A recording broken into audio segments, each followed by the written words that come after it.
எதிர்த்து வீட்டு ஆண்டி கூட ஃபிளேம்ஸ் போட்டு பாருங்க. என்னையா இப்படி வரட்டீங்க? ஆண்டி கூட ஃபிளேம்ஸ் போட்டு பாருங்க சொல்றீங்க. அது இல்லாம எனக்கு அந்த ஆண்டியோட பேர் வேற எனக்கு தெரியாது. ஏன்னா இது வாடகை வீடு. சரி பவிக்கிட்டே கேட்டு பார்ப்போம். இந்த விஷயம் பவிக்கு தெரிஞ்சா அவன் என்ன பண்ண போறான்னு தெரியல. எதிர்த்து வீட்டு ஆண்டி பேர் என்னது?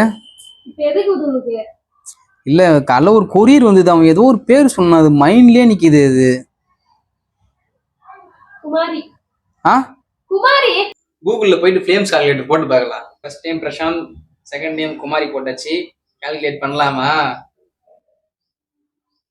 லவ்வா லவ்வா the relationship between Prashant and Kumari will end in love. குமாரி என் காதல் சிக்கி முக்கி திக்கி விக்குது குமாரி, என் நெஞ்சு விம்மி விம்மி பம்மி நிக்குது குமாரி. எனக்கும் பொண்டாட்டிக்கும் போடும்போது கூட இனிமே தான்டா வந்தது.